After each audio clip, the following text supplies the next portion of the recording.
I've been working with the program from the side, but I have seen how, for example, the program team struggled every year to get the engagement. They struggled every year to re-energize the whole thing. So I was lucky to see on the side and see what happened. I was following the whole road from having the initial buzz, and now we're implementing it. It's really great and exciting. And then it became business as usual, and the whole buzz went away. So the first thing I did was I said, I had to take my own medicine. I have to go in and assess my own program and see where are we? Are we where we're supposed to be, or are we far from it? So one of the first things we did was we did 3 types of assessment. So we did the 360 stakeholder assessment. So definitely where Cedmetrics went in and surveyed our stakeholders, very important. I didn't survey my stakeholders. It was an impartial partner that came in and assessed or surveyed our stakeholders and make them assess the program. Doing that was really good because, first of all, I figured out where we were, but I also figured out where our stakeholders wanted us to be. So closing that gap actually gave me a roadmap, and I could go back to the sector based on your feedback. You want us to be here. It's going to take so many years, and it requires these changes and these resources. But this is what you want, so here's the plan. So I did a five-year roadmap, simply outlining where could we be every year. And it's very important for me to tell them that this is not a quick fix. If you want to have a full adoption of NPS, have it embraced in all organizations, have it so it drives changes, it's not something I can deliver tomorrow. It's a step change that we have to do, and it's going to take time. I also looked at assessing what we were measuring and where we were measuring it, because when I took over this massive program, and we wanted to investigate all areas of the business, but we ended up actually not really providing much value because we were stretched too far. The only thing we could provide to the business was an annual measurement, a few additional statistical analysis, but nothing really that gave us the depth and the insight that we needed to do changes. So I also went in and said, we had a very standardized program, and I wanted to see, do we really need to ask 56 questions? Our survey contained 56 questions.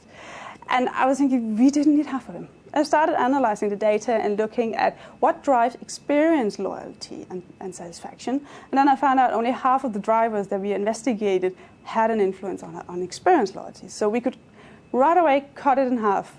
The same thing goes for the scope. We wanted to analyze all countries, all business lines and business units. But often we had inconsistent measurement, we've had too small sample sizes again. Sometimes we use a relationship survey to investigate a transactional relationship. So a client will go in once a year, buy a report online, and then they will get a relationship survey investigating, do we understand your business, do we share knowledge with you? It just didn't make sense. So again, taking a view on what have you been doing, and really assessing, is that the right way going forward? And then we really simplified the program, stop over-engineering, make it simple, make it also easy to understand for people, so we don't have this level of complexity around it. And thirdly, it was very important for me that we assess the people running with this. We had the team that started up this whole thing in 2007 was almost the same team that was there when I took over the program. And there was really strong project management capabilities in the team, which is good when you have the first phases you need to build, you need to establish processes. It's really good. But we had a demand for more insight.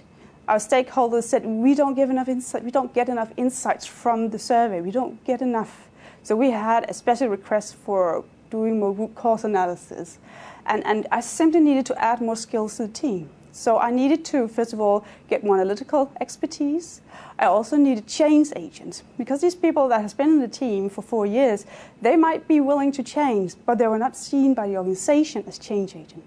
So I used very much myself as a figure and saying, I'm new, tell me what you want, and then I would change things and use myself as a change agent. And the same thing I do with the new resources that we got in the team. So they're also change agents. And also very important is that for me, my team is regarded as objective. They have an objective approach. Often I see that people in the loyalty teams comes from specific departments, or comes from a business line, or comes from a business unit. So they are a little bit colored. They might not be, but they might be perceived as colored. For me, it's very important that they are seen as objective. We are not favorizing anybody in the organization. We are telling the truth as good as we can. We always have a level of subjectivity in what we do. But as far as possible, we really want to have that objective approach and seen as impartial.